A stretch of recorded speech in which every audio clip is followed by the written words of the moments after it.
Welcome back, everyone, to the Fashion Algorithm. We have a really fascinating deep dive planned for you today. Yeah, it is quite a bit to unpack. We're going to be talking about something that you brought to our attention. It's the impact of the 2025 Trump administration tariffs on fashion e-commerce. Right. And the thing is, we have this incredible collection of resources you've pulled together. I mean, we've got reports from CNN and Axios, Yeah. Retail Brew, kind of giving that retail angle. Yeah, and some deep dives into how supply chains are being affected. We even have stuff on UAE import duties and market outlooks from Statista and oh gosh, a bunch of other sources. Yeah, so a lot to cover. And I think the real goal here is to help everyone understand just how big of a shift this is in fashion right now. Absolutely. And I think what's so interesting is that these sources are all pointing to this idea that this is not just, a simple price adjustment. It's a complete ripple effect. It's changing how we're thinking about raw materials, Yeah. how we're manufacturing clothes, how we're even investing in fashion. It's a really big deal. And it is. Yeah. At the end of the day, it's about what clothes you and I are going to be seeing online Exactly. and buying, potentially. So I think the big question we're trying to answer today is really like, how are these tariffs fundamentally reshaping this whole fashion world, right? Yeah. From like the creation of the clothes to the way they're shipped across the globe. Yeah, and for people like our listeners who really want to stay ahead of the curve and understand where fashion is headed, Right. this is essential information. I mean, this is beyond like a blip on the radar. Yeah. This is a potential game changer. And it's even making investors rethink things, Just the initial market reactions have been pretty telling. Absolutely. So let's get into the nitty-gritty. We got to start with the actual timeline of these tariffs, Yeah. right? When did they come into play? What did they actually look like? Sure. So we had, some pivotal changes happening early on in 2025. So March 4th was the first big one. Tariffs were slapped on both Canada and Mexico, 25% on all imports. And at the same time, they increased existing tariffs on Chinese goods from 10% to 20%. Okay, so hitting all sides, it sounds like. Yeah, and these initial moves were pretty big, but their impact on apparel was sort of localized, It was Yeah. mostly affecting businesses that were really dependent on those trade routes. Yeah, But it did cause some retaliatory measures from those countries, which is not surprising, right? makes sense, yeah. So that was kind of the first round. Exactly. But then April, it sounds like things really ramped up. That's when the big earthquake hit. Yeah. April 3rd, a 10% foundational tariff was announced on pretty much all imported products. Wow. But here's where it gets interesting. They also added these much higher rates on top of that for countries that are major apparel manufacturers. So, this layering effect is really where the chaos starts. I see. So we got to break that down a bit. What are we talking about in terms of the actual numbers for these key players in the fashion world? All right, so Vietnam, right? Huge apparel exporter to the U.S. now, second only to China. They're looking at a whopping 46% tariff. Oh, wow. Cambodia is right behind them at 49%, and Bangladesh is facing 37%. Okay. But then you have China. Yeah. They already had tariffs. Now with this new 34% on top of that, we're talking a total of 54% on Chinese apparel coming into the U.S. That is a big number. It is. Even the EU, Yep. which, we think of higher in fashion. Yeah. They got hit with a new 20% tariff. So this is not just about, cheap, fast fashion. This is across the board. Oh, this is the big leagues. It is. And, you can't expect businesses to just eat those costs. And we saw that on April 3rd. The Yeah. stock market reacted. Yeah, yeah. How so? What happened? Fashion stocks plummeted. Wow. Lululemon down over 10%. Oh, my God. Nike and Ralph Lauren both dropped around 7%. Tapestry, Capri, PVH Corp all down around 5%. I mean, these are big players. Yeah. Investors are clearly worried because, fashion works on pretty thin margins. And when you add these huge cost increases from tariffs, it just squeezes those margins even tighter. Makes total sense. So the real concern is that these tariffs are going to directly hit the bottom line for these companies. Exactly. Investors are really looking closely at companies that have a diverse range of suppliers and brands that are really strong, Yeah. because those are the ones that are probably going to be able to handle these changes better.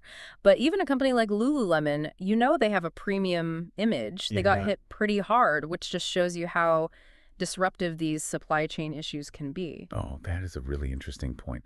So let's talk about those supply chains. Okay. Because it's clearly not just about the price tag you see on a finished garment, right? Absolutely not. I mean, Yeah. think about it. Yeah. Your typical garment, the raw materials might come from one country. Then they get spun into fabric in another country. Yeah. They might be dyed and finished somewhere else, and then finally assembled somewhere completely different before it even reaches the consumer. So the fashion supply chain is incredibly complex. Yeah. It's a global web. And what our sources really highlight is that the U.S. relies so heavily on imports for the very basics. I'm talking textiles, threads, dyes, zippers, buttons. Yeah. Over 98% of garments, 99% of shoes sold in the U.S. are imported. Yeah. So these tariffs, they're not just hitting the finished product, they're affecting every stage of this complex process. Yeah, it's a ripple effect. It is. It's friction and added costs at every single turn. Yeah. So companies are now faced with some really tough decisions about where to get these essential materials from. Absolutely. So walk us through those choices. What are the options on the table here? Okay, well, they have a few options, and none of them are really easy. The first one is, stick with your current suppliers. Yeah. But that means either eating those huge tariff costs, which, as we talked about, hurts their profits, or trying to pass those costs along to someone else in the supply chain, which likely ends up with the consumer anyway.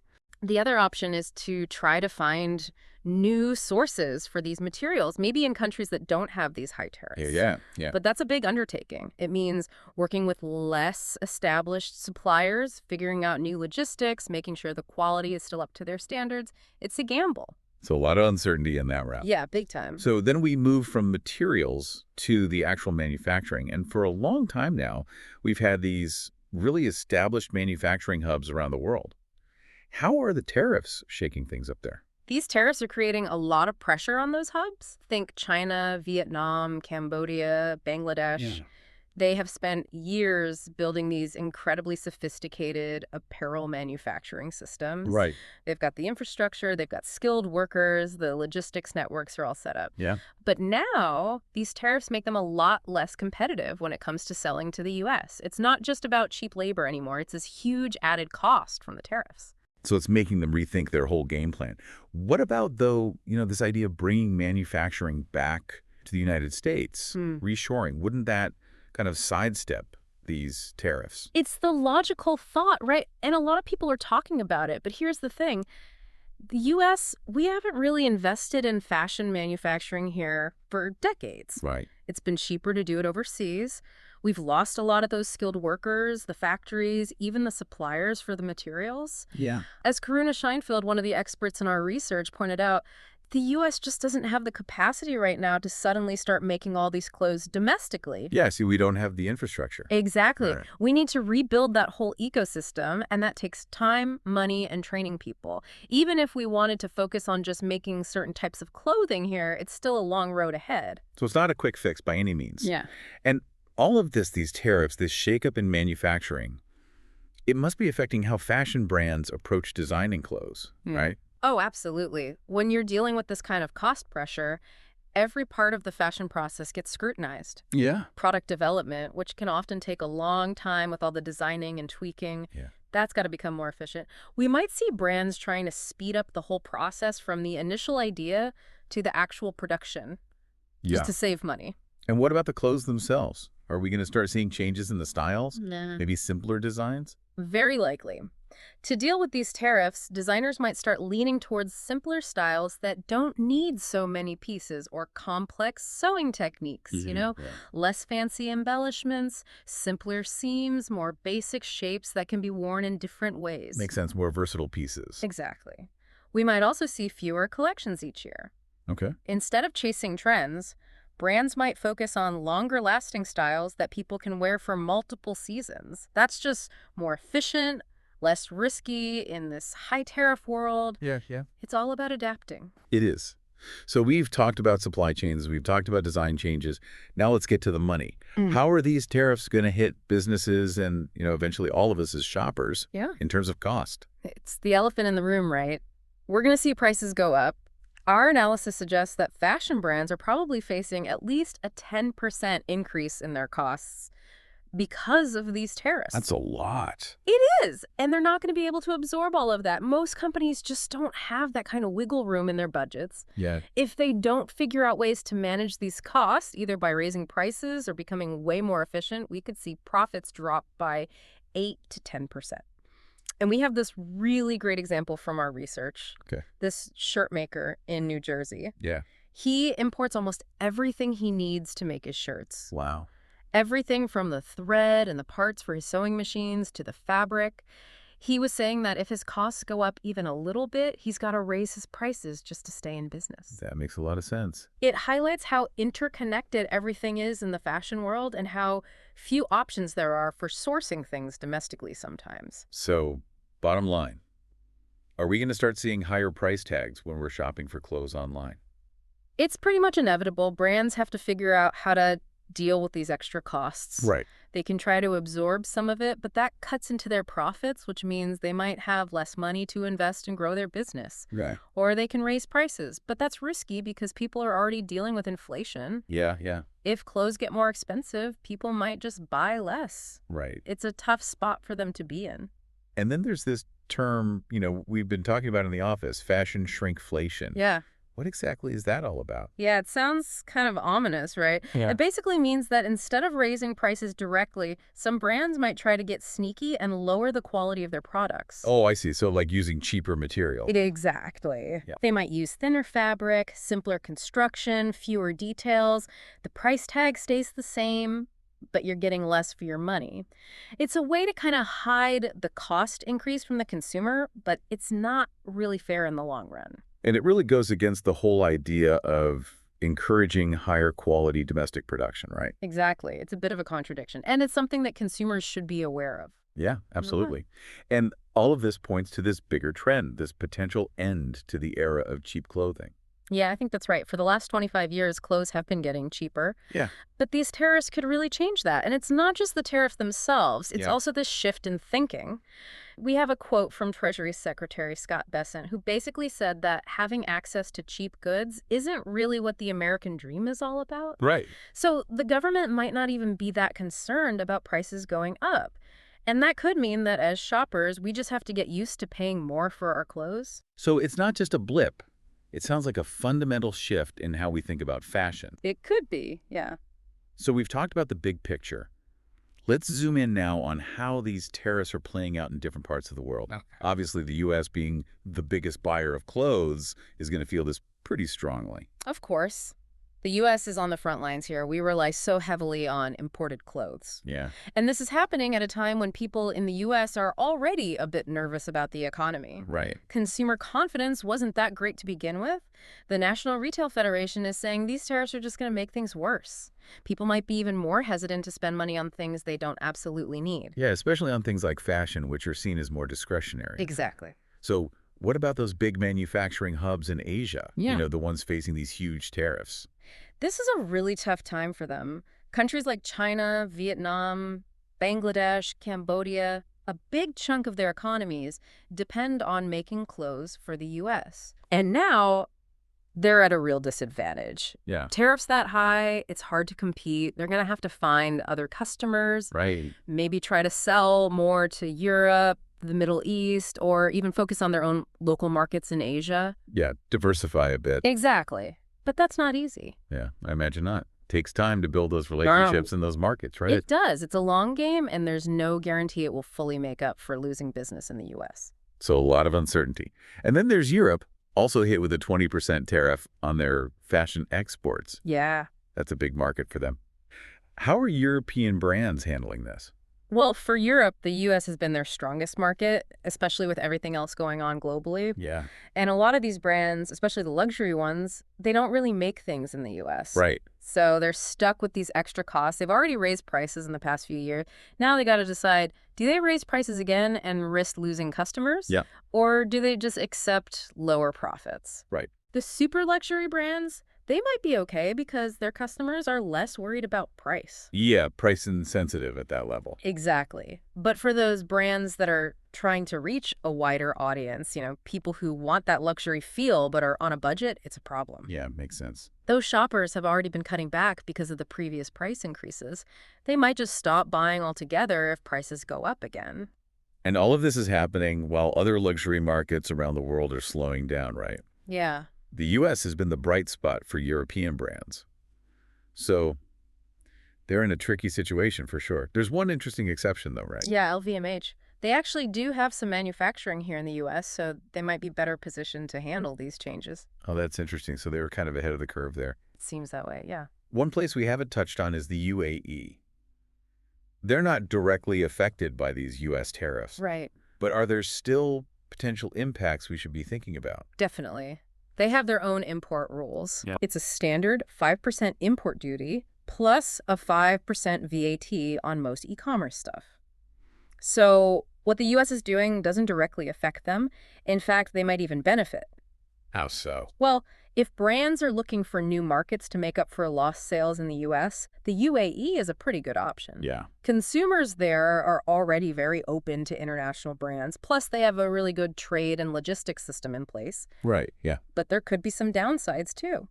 If brands start raising prices globally to offset their losses in the U.S., consumers in the UAE will feel that, too. Yeah, makes sense. It's all connected. Exactly. On the other hand, if U.S. retailers start canceling orders because of the tariffs, Yeah.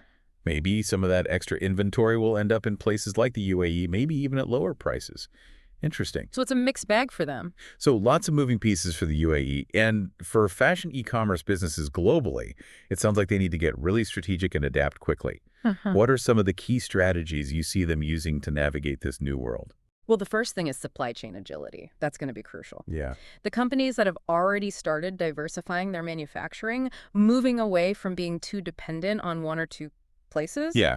they're going to be in a much better position to deal with these disruptions. Makes sense. Spread the risk. Exactly. We even have an example from Hasbro, the toy company. Yeah. They were already shifting some of their production out of China even before these tariffs, but even they might have to go further now. Yeah. The problem is, though, changing your supply chains is a huge and complicated process. You got to find new suppliers, make sure the quality is good in these new factories, deal with different laws and regulations in different countries. It takes time and money. It's not an overnight thing. No, it's not. And then you have pricing. That's a huge decision for these businesses. Yeah. Do they raise prices, absorb the costs themselves, get creative with their designs to use cheaper materials? There are a lot of options, but none of them are perfect. Right. And the right answer probably depends on the brand, right? Like who their target customer is and what their image is. Absolutely. If you're a luxury brand, you might have more wiggle room on price. But if you're selling to a more budget-conscious customer, you have to be really careful. Yeah. And I imagine technology is going to play a big role in helping businesses adapt, right? Oh, for sure. I think we're going to see a lot more investment in things like data analytics to understand what customers are buying, better inventory management systems, 3D design tools to make the design process faster and cheaper. Yeah. Automation in warehouses to make things more efficient, and a continued shift to selling directly to consumers online. All of this stuff requires some upfront investment, but it can save money and improve efficiency in the long run. So it sounds like a lot of changes on the horizon. Looking ahead, what's your big picture outlook for the fashion industry? Okay, so in the short term, let's say the next year or two, expect some bumps in the road. Yeah. We're probably going to see prices go up across the board. Yeah. Inventories might be a bit messy as companies adjust. Right. And people might buy less clothes overall, with prices being higher and the economy being a bit uncertain. But on a positive note, Yeah. this could also be a chance for people to be more mindful about what they buy. Yeah. Maybe focus on quality over quantity, buy things that will last longer, support brands that are doing things the right way. It's almost like a forced reset. It could be. What about in the medium term? So let's say between 2026 and 2028, I think we'll start to see some bigger shifts in the industry. More manufacturing, moving to countries with lower tariffs. Right. Maybe a little more made in the USA, but probably focused on higher end stuff. Yeah. We might also see changes to the fashion calendar, maybe more emphasis on clothes that are available to buy immediately rather than months in advance. I see now, buy now kind of thing. Exactly. And maybe fewer collections each year, more focused designs. And then long term, beyond 2028. Well, that's where things get really interesting. I think we could be looking at a whole new era in fashion. Oh, wow. Those days of super cheap clothes might be gone for good, Okay. which might not be a bad thing. Maybe we'll start valuing quality and durability more. Yeah. Maybe we'll see a real comeback for American-made clothes, at least in certain areas. Right. And I think supply chains are going to become more regional. Yeah. Companies will make things closer to where they're selling them to avoid those tariffs and transportation costs. Yeah. Yeah. So not this spread out global system that we have now. Exactly. A lot more localized. So to sum it all up, it sounds like these tariffs are a really big deal for the fashion world. Higher costs, changing supply chains, and higher prices for us as consumers. Yeah, it's a lot to take in, but it's also a really exciting time. Yeah, change always brings opportunity. It's Exactly. going to be fascinating to see how brands and consumers adapt to this new reality. I think what's really interesting is thinking about what consumers will value going forward. Yeah. Will things like sustainability and ethical sourcing become even more important, or will people just focus on price? That's a great question, and that's something for all of you listening to think about. Hmm. How will you approach buying clothes in this new world of fashion? Will you prioritize those values of sustainability and ethical production? Will you look for clothes made closer to home, or will you just go for the best deal? It's a chance to really reevaluate our relationship with fashion. Absolutely. Well, that is all the time we have for this episode of The Fashion Algorithm. We hope you found this deep dive informative. If you did, please share it with your friends, family, anyone you think might be interested. And don't forget to subscribe to the show so you don't miss our future episodes. We'll be back soon with more insights into the trends shaping the fashion world. And before we go, we want to thank our sponsor, Cloutfit.ai. They connect influencer outfits directly to your product inventory, making their content instantly shoppable. It's a great way to drive more sales and increase your average order value. If you're interested in learning more, visit clotfit.ai. Until next time. See you then.